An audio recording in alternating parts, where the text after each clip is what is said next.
have a lot of complicated feelings on Trump. Yeah. There's a weird history between the two of us. Megyn Kelly, may she rest in peace. She's sort of making a career by pretending she likes me. The more you fire at him, the bigger he gets. It's not even about him anymore. No. It really is about saving America. But so many Hollywood stars have zero, possibly less, sense of humor about themselves. Robert De Niro out there saying what a disgusting character Donald Trump is and how he could never play him. The guy played Al Capone. Do you worry about what might happen in America if the attempt to stop Trump running turned out to be successful? There will be riots, Piers. There are going to be riots in America either way. It kind of summed up her ineffectiveness as a vice president. Because she's about the worst representative we could have. I'm sorry, she's too dumb. These are the days, these are the days, these are the days of girlhood. Dylan Mulvaney makes a mockery of women. I don't know that Dylan's getting off dressing like a woman. I think Dylan is exploiting, he's rolling in dough, Piers. That empathetic nature, especially held by females, was exploited to a place that ironically wound up endangering us. They wanted to whip out their penises and have us not object. America's obsession with Where's Kate was relentless. Celebrities like Kim Kardashian and Blake Lively joked about her whereabouts. Even the White House commented on photoshopping images. But when the truth was finally revealed about the Princess of Wales cancer diagnosis, some people, well, at least had the good grace to apologise.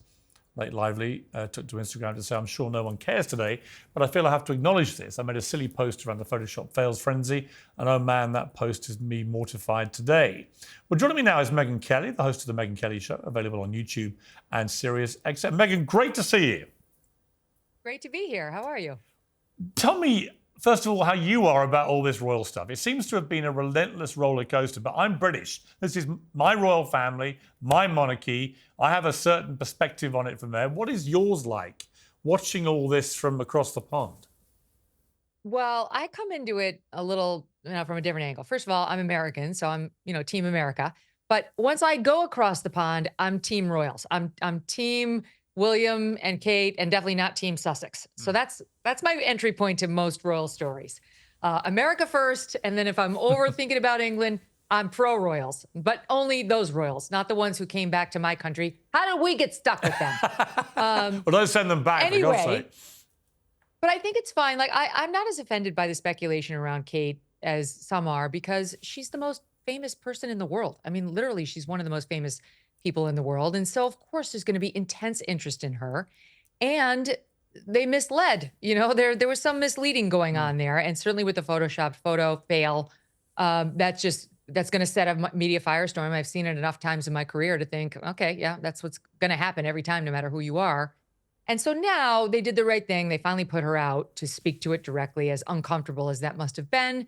And I think people should start to behave better now that that's happened. I mean, the stuff that got to me, actually, which I thought crossed the line, was stuff like Stephen Colbert's whole skit about the state of the Wales' marriage, based on a completely unfounded story, by the way. But putting that aside for one moment, when he did that, he knew she'd had major abdominal surgery, right? Which for any woman is going to be a tough thing. She's got 3 young kids and she's trying to recover from that. That's without knowing that she had cancer as well. I just thought that was crossing a line, to start openly mocking this woman about the state of her marriage. And then I thought that John Oliver saying, well, she may have been dead for 18 months as well. Again, obviously he didn't know how bad it was, but he knew she'd had major surgery. It seems to me that you've got to have some lines in this, even if you're comedic. Well, the question for me is, why don't you actually ask the questions? If you actually want answers to those questions, put on somebody like Piers Morgan, put on somebody who actually knows something about the royal family and ask the question, is Kate okay? Is she alive? Is there a body double that the royal, just ask the questions if you really want to know. They didn't really want to know. No. They just wanted to use it for clicks. And those two in particular do everything for clicks. They're not based in truth. They, at one point, just wanted to make people laugh. Now they just want applause for saying the right incendiary thing about Republicans or the Royals or whatever their latest target is. But it's why they have absolutely no ratings anymore, Piers. And they're getting crushed by people like Gutfeld over at Fox regularly.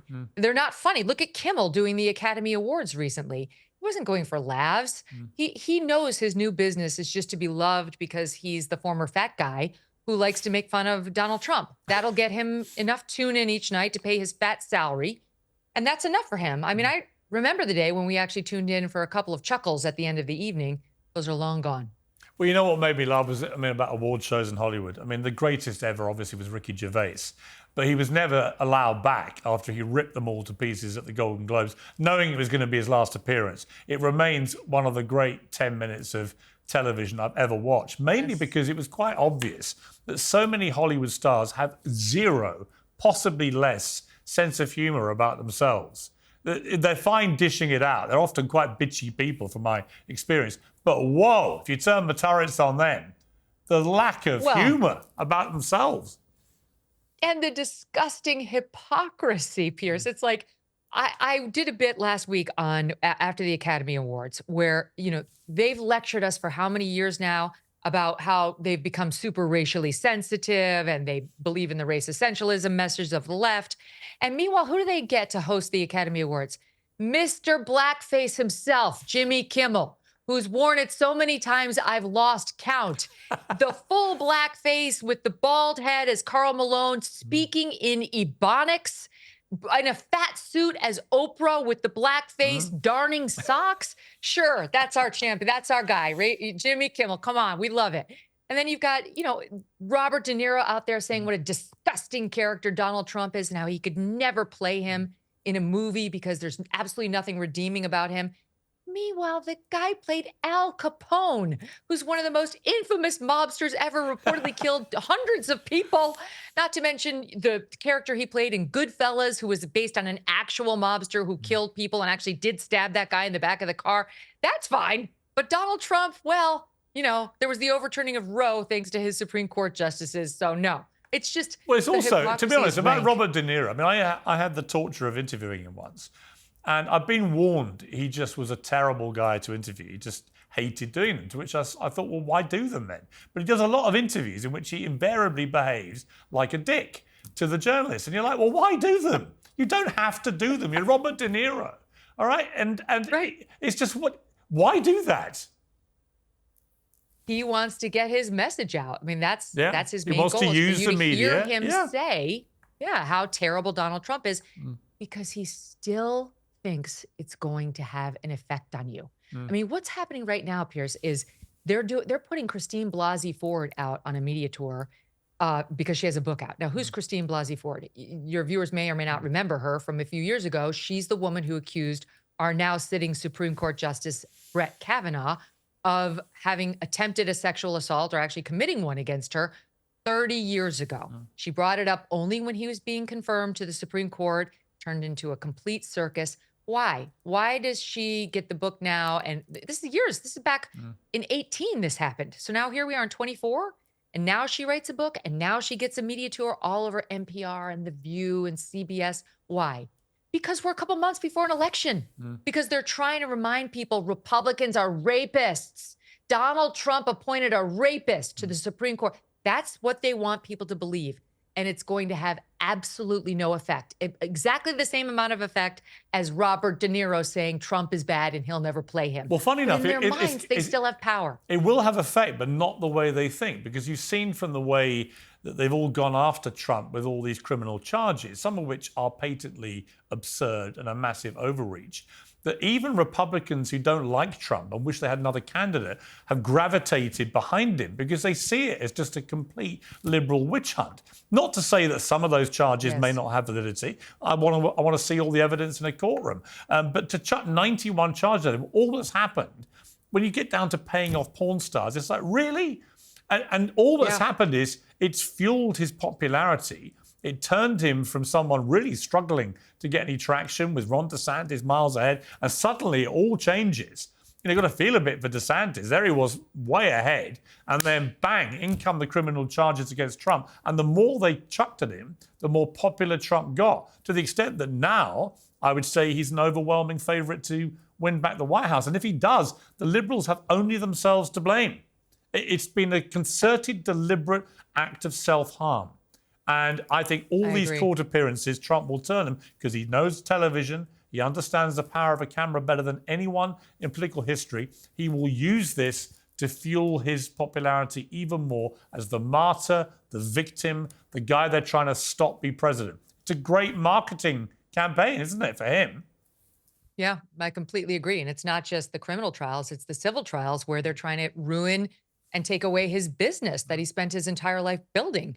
You know, we just had an appellate court in New York strike down the $450 million bond that he was going to have to post just to appeal that enormous judgment, just to appeal. He had to post the actual judgment of $450 million against his business for an alleged victimless act of overstating some values of his buildings. No one was complaining except for the hardly partisan Democratic Attorney General. Anyway, more and more, these things are slightly getting resolved in Trump's favor, and I think ultimately most of them will.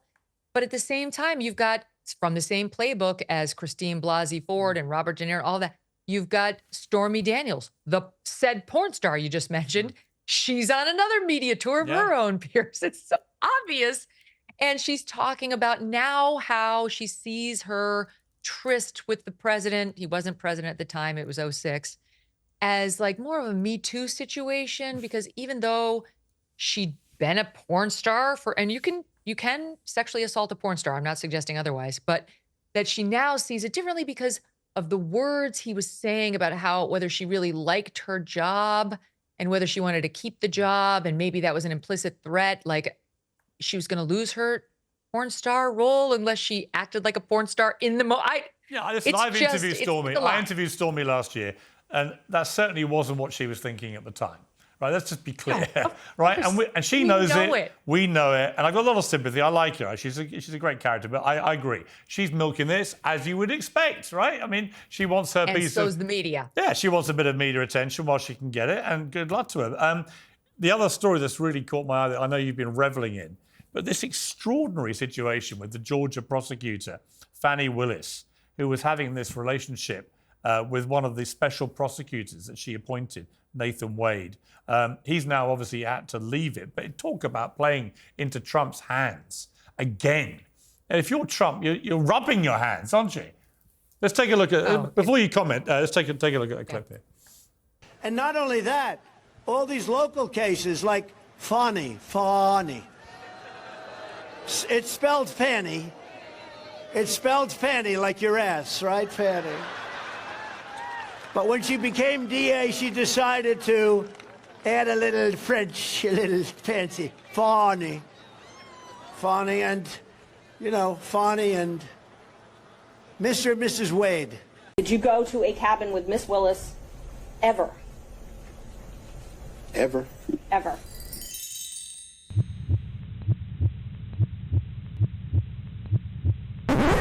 No. You've never gone to a cabin with Miss Willis? No.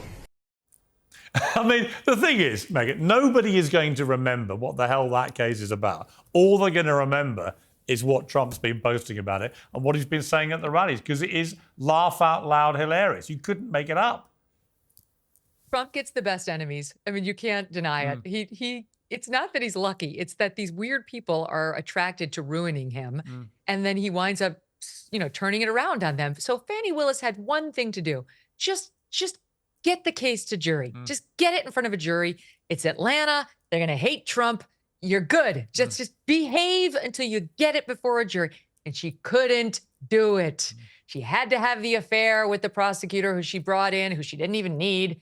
Then she had to go on lavish trips with this guy, Nathan Wade. He took her to Napa.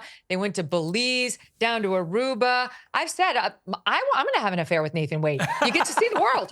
It's amazing. And they couldn't keep it in the pants. They had to get together. She had to let him lavish gifts on her. And sure enough, as all bad behavior eventually does, it got outed.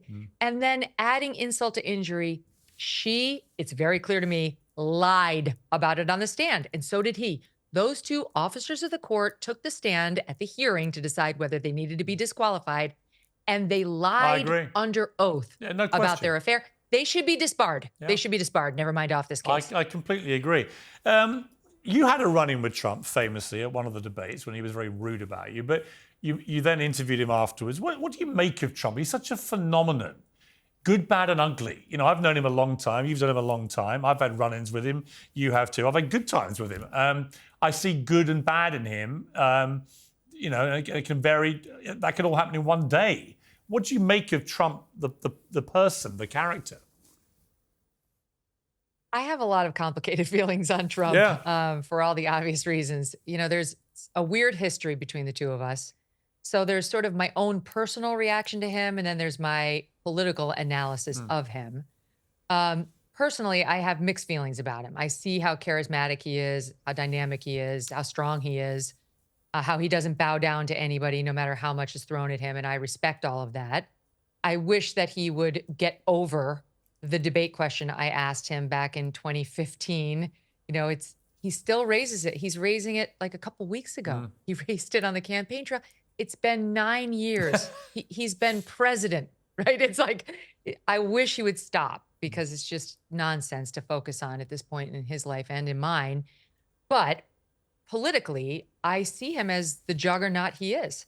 And I see him like forgive this is, I'm not trying to say he's a superhero, but almost as a superhero who has the special gift of the more you fire at him, the bigger he gets. Yeah. You know, the larger he I gets agree. and the more empowered. That's him. That's what's happening.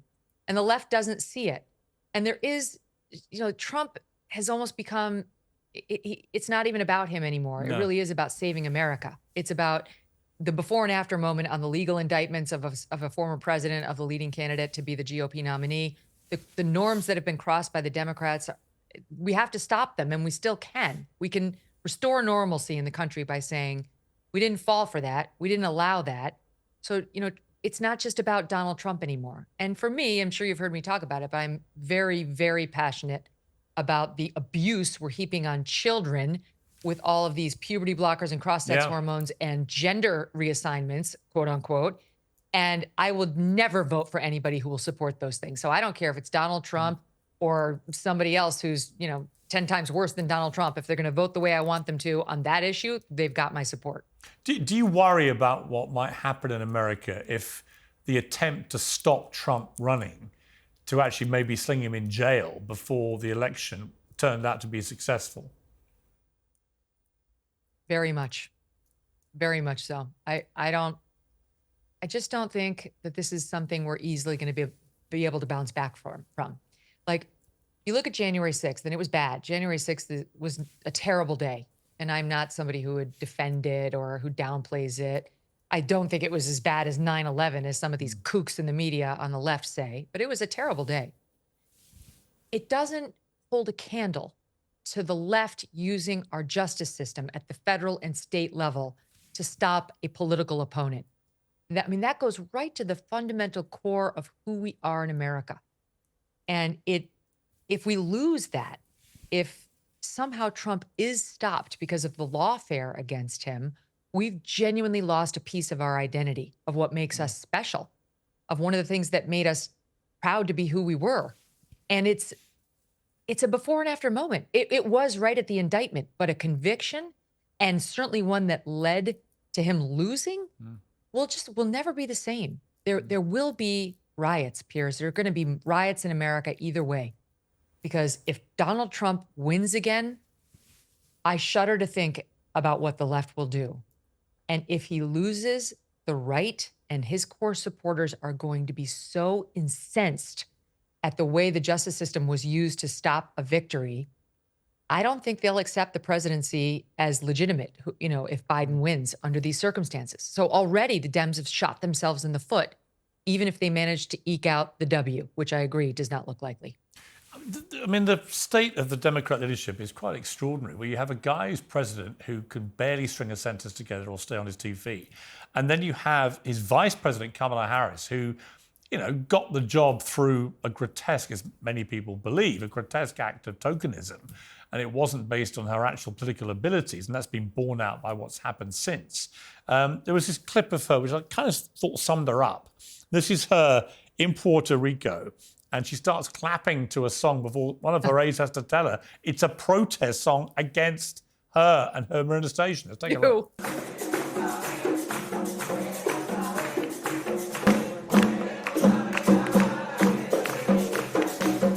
Apparently they were singing, "We want to know, Kamala, what did you come here for? We want to know what you think of the colony." And then long live free Palestine and Haiti too. There she was cheering them on, completely oblivious. But it kind of summed up her ineffectiveness as a vice president. Is pretty unprecedented. And I was talking to Charlemagne. All you're seeing... Charlemagne the God Yeah, was the other day when I did his show, and he was saying she's particularly let down African Americans because she's delivered nothing for them.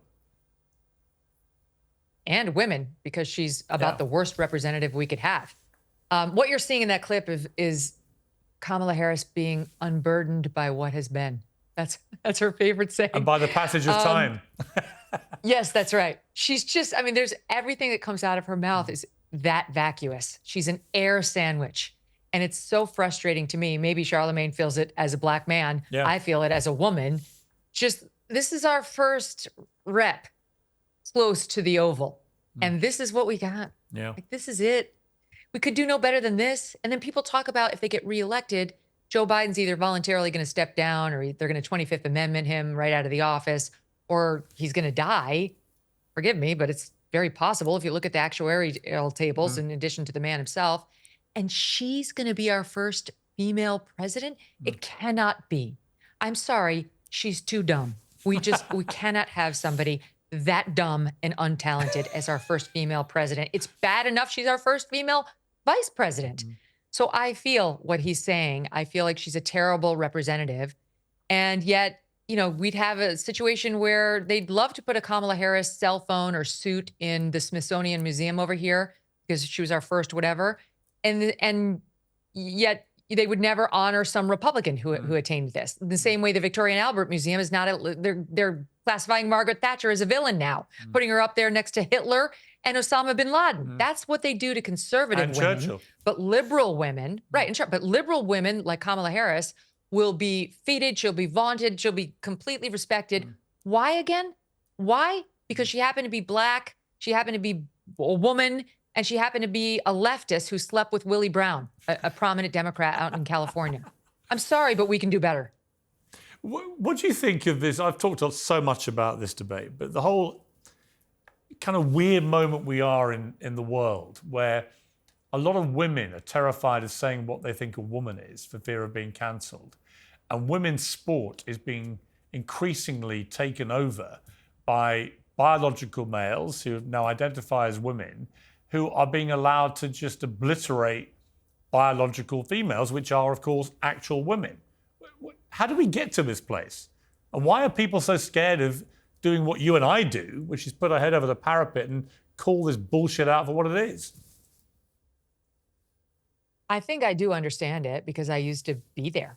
You know, back in 2018, I was using the pronouns, the preferred pronouns, and I was talking about this issue in a much different way than I do now because I wanted to be empathetic. I wanted to be understanding. I thought this was a group that had been historically bullied and was still okay to bully in the eyes of most, and I felt bad for them and wanted to be somebody who would stand up for someone who was weaker than I was. And then it seems like all hell broke loose on this issue. Like that empathetic nature, especially held by females, because you mentioned the women, was exploited to a place that ironically wound up endangering us.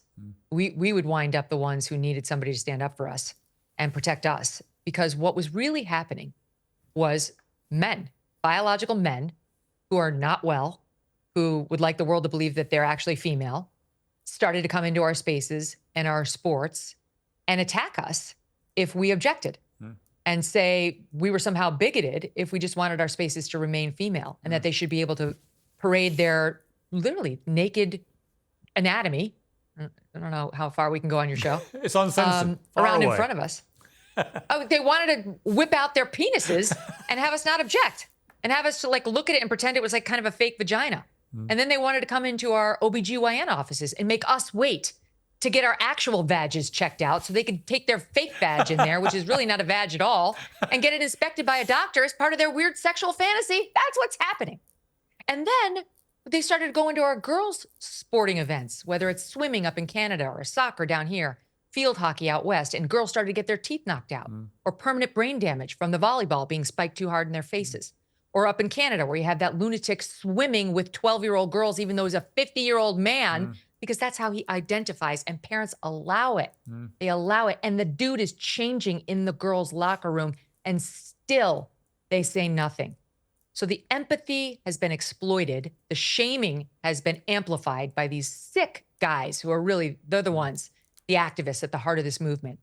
And if these women don't realize what's happening to their daughters and themselves and to our future as a result of their silence now and complicity, then they deserve the result they're going to get. Yeah, I completely agree. And I also think there are many victims of this who are actual trans people who legitimately believe they were in the wrong body. They've gone through maybe years of transition and surgery, who just want a quiet life. They don't want any of this attention seeking. They don't want any of this attempt to infringe on women's rights. I know trans people who are just aghast at the way this debate has played out and how these intransigent activists are ripping women to pieces if they dare to say, hang on a second, what about our rights to fairness and equality that we fought 100 years to achieve?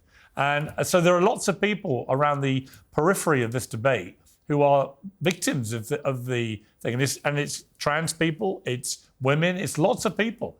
And there's a small group on the trans activist lobby area who are incredibly vocal and very unpleasant.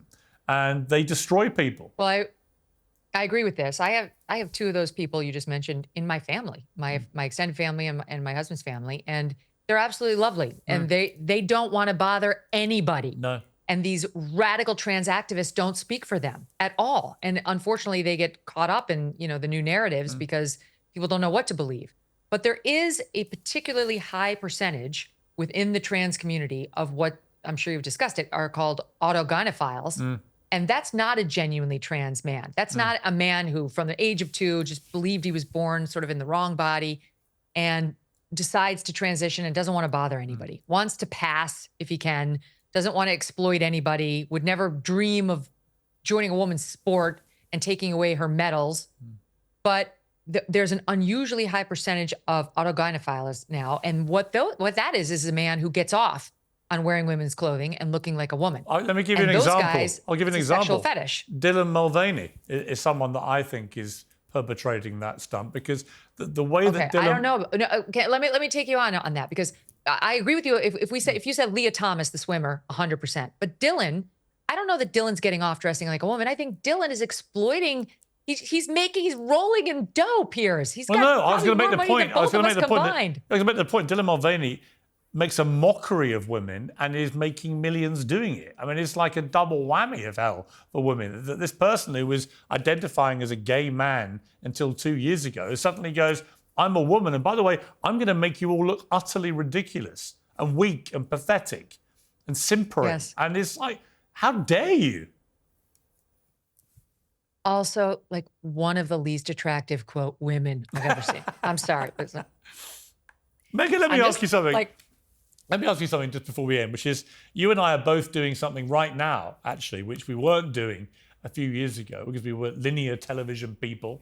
We're now doing online stuff, and it's proving very popular. You and I got singled out in an American media website, did their top 100 people in the media, and we actually were you were number 2, I think, and I was thrilled to be in the top 20, mainly because I saw so many conventional television people way down the list now, because the future, actually, particularly if you've got young kids, like my kids are in their 20s and a 12-year-old girl, they watch everything this way.